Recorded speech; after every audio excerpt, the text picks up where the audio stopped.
I feel like side hustles are one of those weird things that for some reason in the mid 2000s, it felt like everyone was pushing side hustles.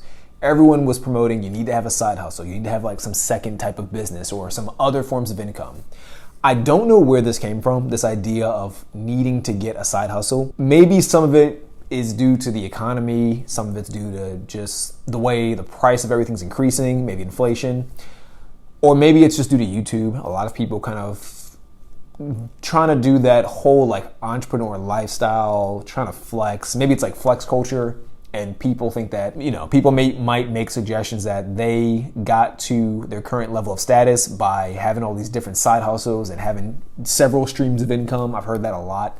But regardless of where it came from, I hate the idea of side hustles. And the reason why I hate the idea of side hustles is because I think they just don't work. I think fundamentally, the idea of a side hustle sounds good on paper. If you're someone who needs money right away, the idea of working 2, 3, 4, even 5 jobs, depending on what you can muster, makes sense. But from my personal experience and from what I've tried, I don't personally recommend it, and I don't personally think it works well for most people. Now, personally, I found that once I stopped feeding into this idea that I needed a side hustle to make more money, and I started doing just different things, I found that my financial situation improved dramatically. So I kind of want to share with you, first of all in this video, why I hate side hustles, why I think you should stop doing side hustles if you're currently doing one, and I like to give practical takeaways. So I want to give you the strategies that I used to kind of improve my financial situation without having to do a million side hustles. Now, before I get into why I dislike side hustles and kind of my thoughts on side hustles and how to improve your situation if you're currently doing a side hustle, I want to first define what a side hustle is. I feel like you kind of need to define things in order for the person or the people you're speaking to be on the same page as you. We all need to understand the exact same idea. So my personal definition of a side hustle, just to kind of make it super simple and super brief, is basically it's an income that you do part-time where you're not directly in control of how much you earn. So some examples of this are things like DoorDash, Instacart, Uber Eats, Uber, Lyft, things of that nature where you're kind of relying on tips in order to get paid. The reason why I don't like this, first of all, is because tips are super varied in my personal experience. And depending on the market, depending on the time, just depending on like holidays, depending on a lot of different factors, you might get paid a little or you might get paid enough. I'm emphasizing the enough because I don't think you'll ever get paid a lot, but you'll get paid a decent enough amount to keep you doing this side hustle. Now, years ago, I learned this lesson firsthand on several different occasions. It's one of those lessons where I learned it, and when it came time to implement what I had learned, I kind of second-guessed myself, and I kind of thought that my original findings weren't correct. I'm sure if you're watching this, you've done this as well, where you learned a lesson, and your gut or your better sense of logic says to you, you've done this before. Don't fall into the same trap again. Don't do this again. And you hear yourself, but you still do it anyway. This was me. I made this mistake numerous times, but in this video, I'm going to share with you 2 different occasions where I made this mistake. So the first time I made this mistake was directly after I graduated from college. If you've watched any of my other videos, I've shared this story before, but when I graduated from college, I moved to Northern Virginia, which is the wealthiest county in the entire country, with pretty much no plan. Initially, I was going to go to Georgetown in DC, and the semester didn't start until January. I was taking the spring semester. So I figured I would hang with some friends, live up here for a little bit, split the rent with them, and pretty much just do side jobs until January. I didn't really understand the whole idea behind student loans when it came to how quickly they'll begin to kind of harass me on my debt. And I'm saying harass because that's what they did. There was kind of this period from, I think, about September until really for years after that, where whatever company, I think at the time it was Navient, or I think it was a different company, but I think after a while it was Navient. Whatever company it was at that time that owned the student loan debt that I had, they would just call me nonstop, like 7 times a day, trying to get me to pay money for my student loan debt, which I couldn't do because I couldn't afford it because I had no job lined up. And it was difficult for me to get a job that quickly outside of college. Just I was putting in applications, I was putting in resumes, and no one was hiring me. So my thought process was, In the meantime, what I'll do is there was a sort of an outlet right next door, or kind of across the street from where I lived. If you're familiar with Northern Virginia, in Leesburg, there's kind of this big outlet in Leesburg. I lived right across the street from that. And my thought process was, I'll just go across the street. There's tons of stores here. I'll just walk into like every store that seems interesting at first, any clothing store that I feel like I could at least enjoy slightly or at least tolerate. And I'll just hand them my resume and an application, and I'll try to work there as soon as possible. That's kind of the strategy I used back in college. And so I did that, and I got 2 jobs. First, initially it was just one job. It was Brooks Brothers. And I think Brooks Brothers paid me $12 an hour, and I would usually work on average 38 hours a week. Not quite full-time, but pretty decent overall. Now, after a while, the downside with Brooks Brothers, and this is what I would soon learn was the downside with all of these retail type jobs, was that eventually they would start to cut my hours. There was some like weird shift in Brooks Brothers. I think they were losing money. I'm not too sure what it was, but they started to cut my hours, and I went from working about 38 hours per week to working, I would say, maybe about 20 hours a week.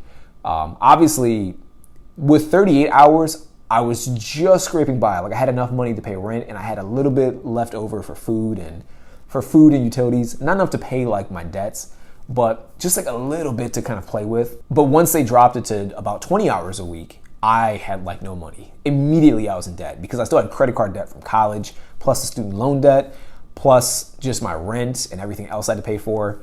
So it was definitely a struggle. So of course my solution was to get a second job. Now at this point I was kind of doing a bunch of different jobs. I was doing varsity tutors. I was tutoring people with SAT prep and time management. I worked at American Eagle. And even with all 3 of those jobs, I wasn't really making good money. I would work usually at Brooks Brothers about 20 hours, and I'd work at American Eagles. I think American Eagle was paying like $10 an hour. And I would try to get at least 13 hours there. So we're talking about like 33 to 36 hours per week total. And then whenever I had free time, like after work, I would do varsity tutors.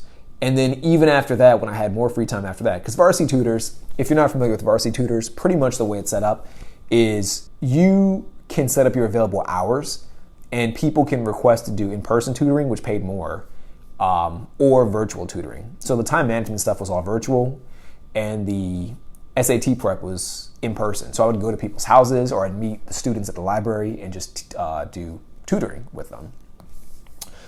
And varsity tutors paid the best. I think varsity tutors paid $15 an hour, like $15 to $20 an hour. If you did in person, it was like $20 an hour. And if you did a virtual, it was like $15 an hour or $12 an hour, which was really nice. And I think when I did SAT tutoring, I think I had like 2 to 3 hour sessions. They were nice, but they weren't consistent.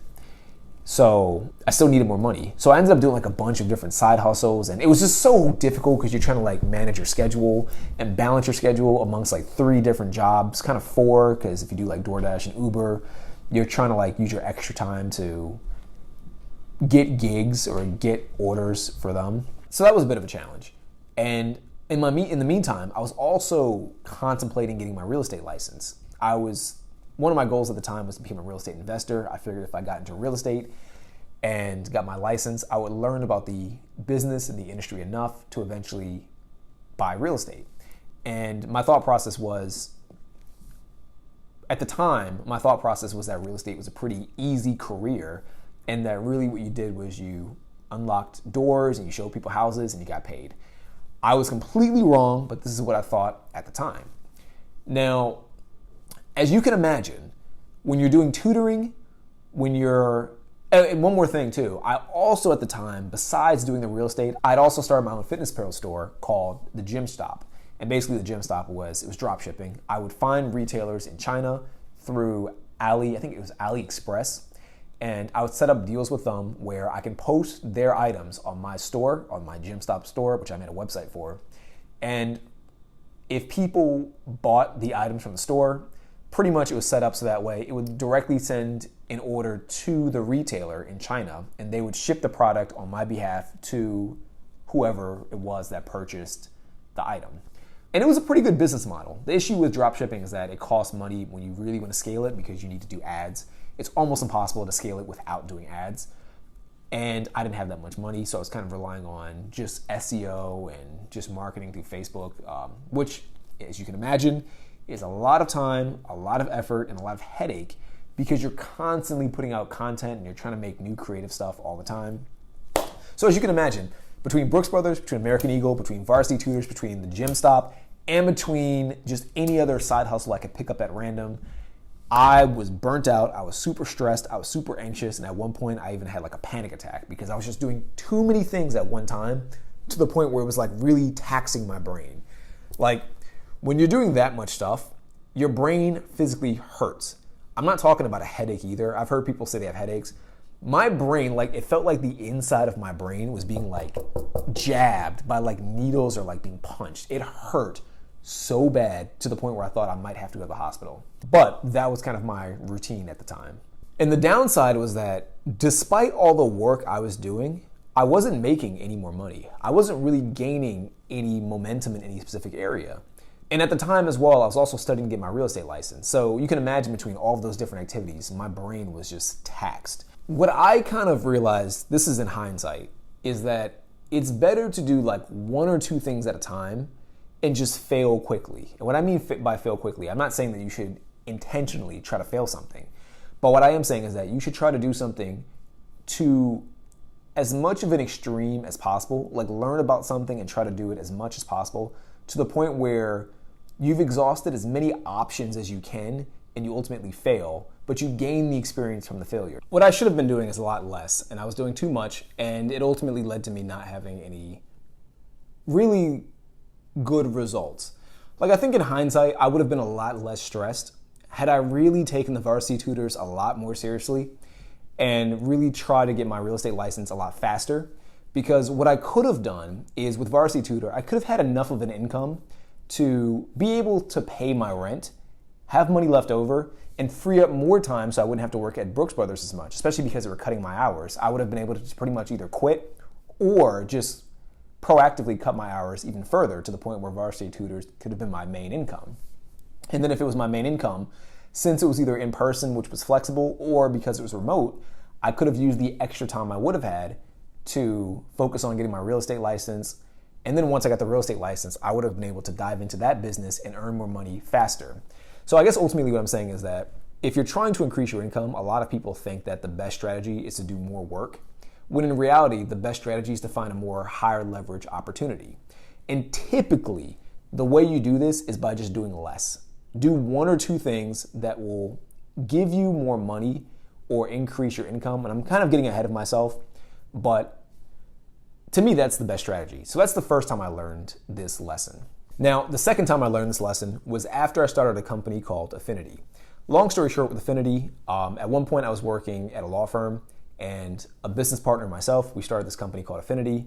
Affinity was pretty much a marketing agency before marketing agencies kind of really took off and became like mainstream. And basically what we did is we did Facebook ads and Instagram marketing for insurance agencies and for gyms and like personal trainers and fitness centers.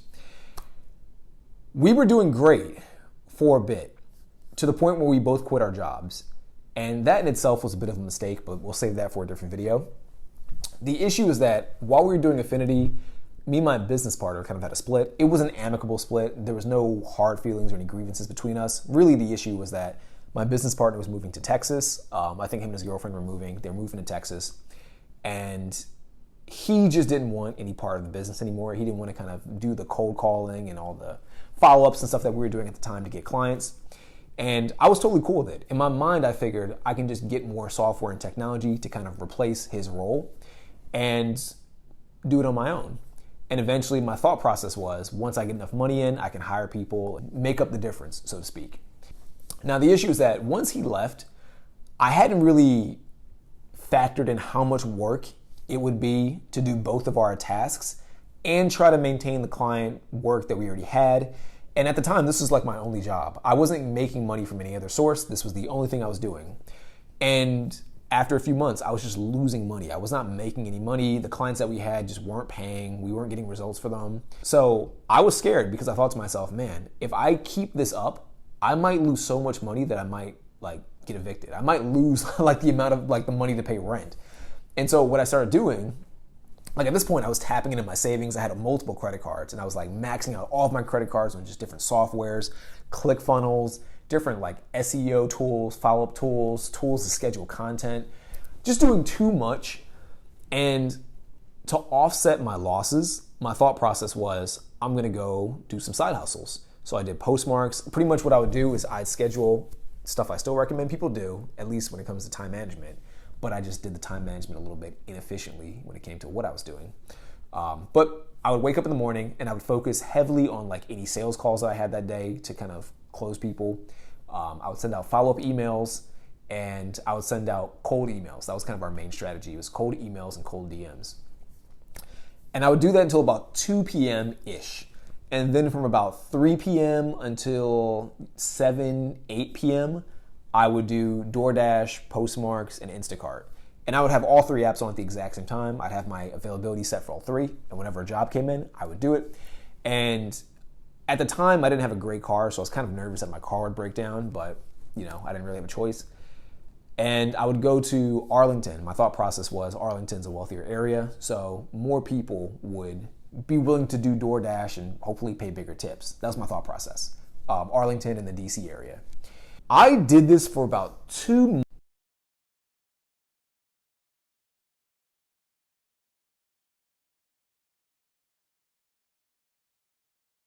And I was losing a significant amount of money doing these side hustles. And in reality, what I kind of realized is that I made the same mistake again. And I kind of knew it as I was going through it, like I'm making the same mistake. Should I really be going to like Arlington? And by the way, just kind of gives you like an idea of how much time I would spend doing this. I lived in Leesburg at the time.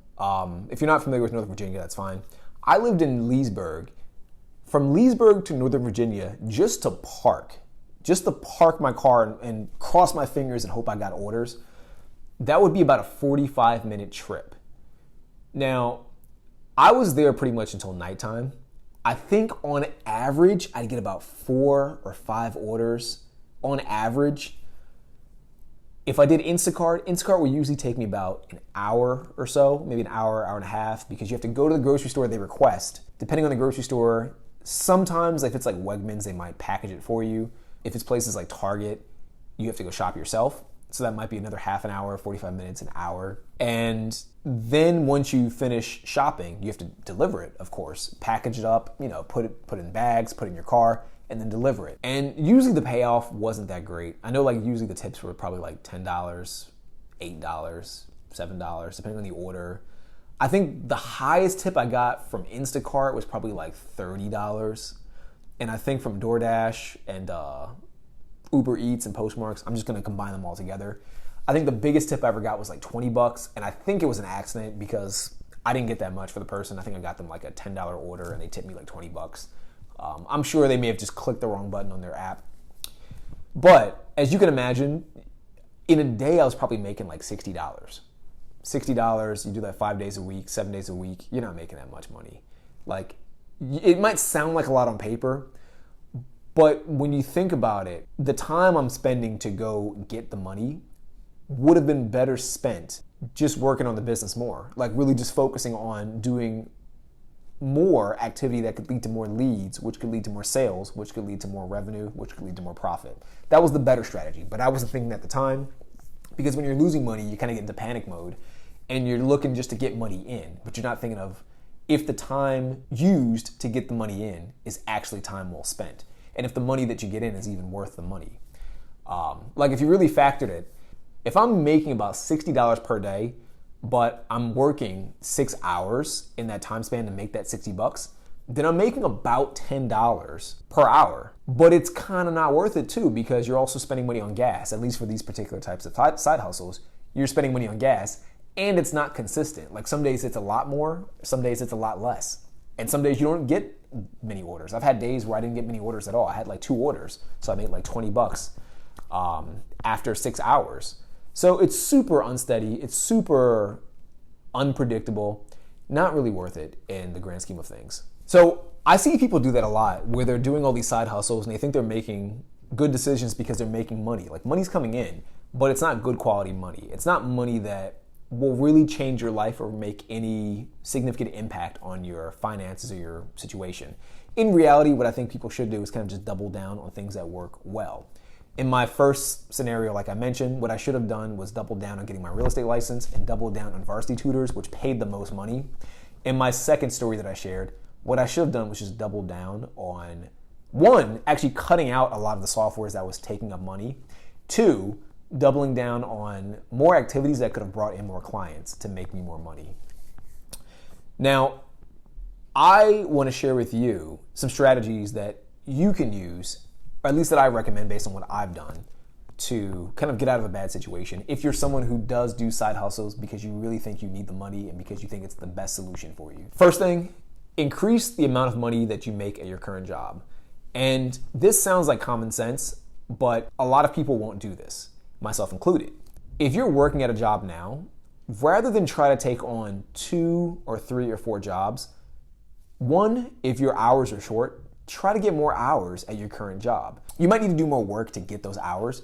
And when I say you need to do more work, what I mean is you might need to demonstrate to your manager or supervisor or boss, whoever it is, that you're worthy of being hired longer. So you might need to demonstrate that you're more valuable to the company. Whatever that might look like, do it.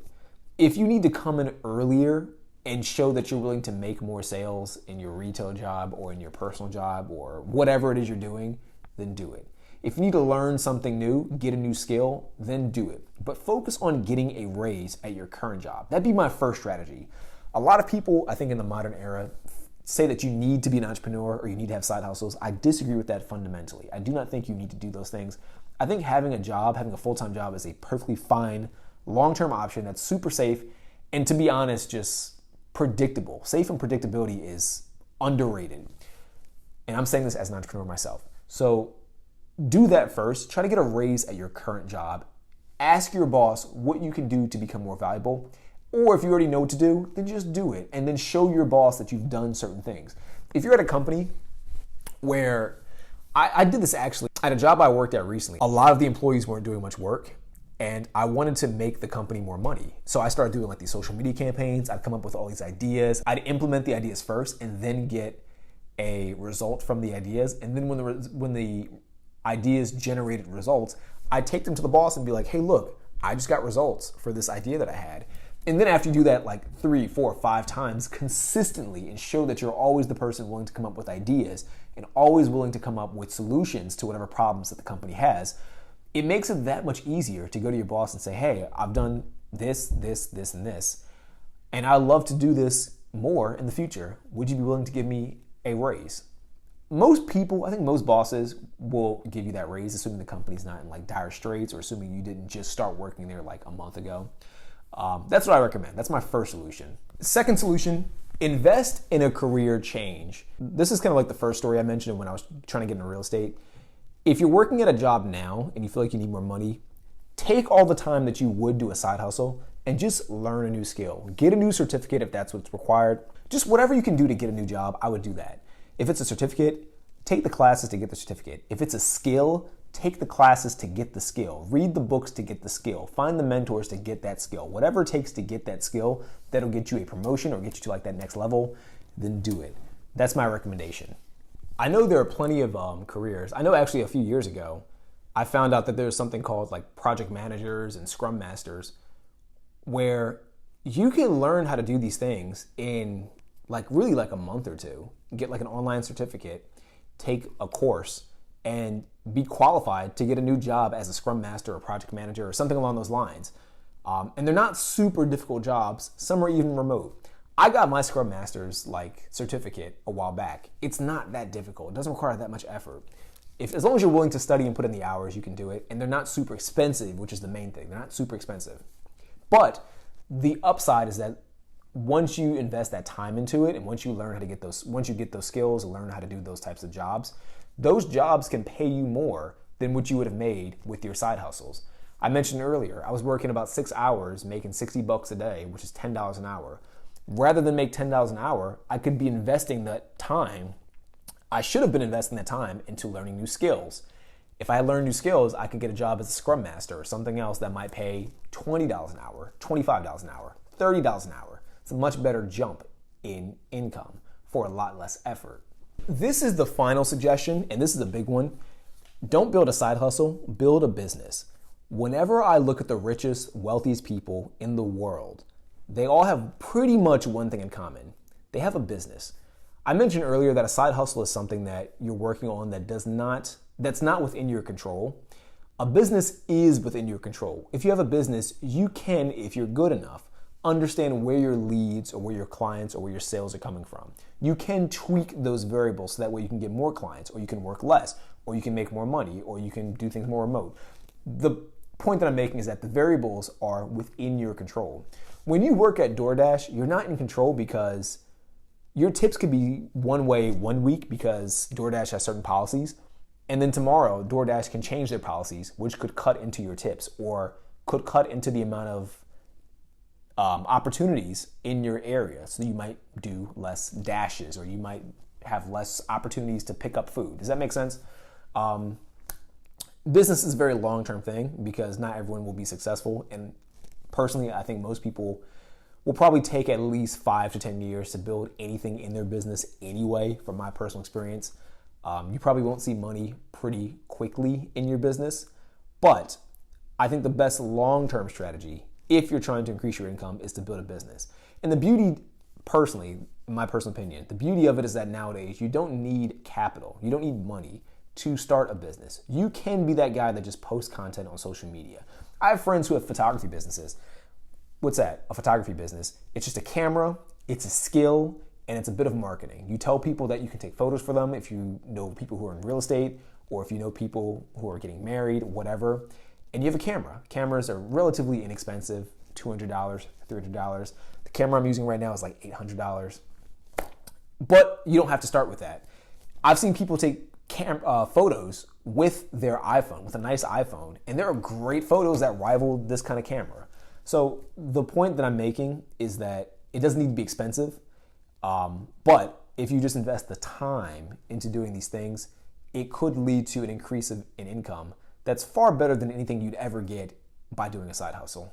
So I know this was a bit of a long video. This was a bit longer than I intended it to be, but hopefully you get the point that I'm making. If you're someone out there who's doing a lot of side hustles, I do not recommend doing these side hustles. I recommend getting an increase, getting a promotion or getting a pay raise at your job by requesting it. Getting more skills so you can get a better job that's more sustainable, more long-term, and more secure. Or the third thing, start a business which is not going to be money on the front end like quickly, most likely. Maybe some of you will do it. But in the long term, it is the best viable solution if you want more control in your life. So hope this made sense. Hope you enjoyed this video. If you did, leave a like. If you disagree or if you have any comments, leave a comment below. And if you know someone who might be interested in this video, please share that with them. But I hope to see you in the next video. Peace out. Bye.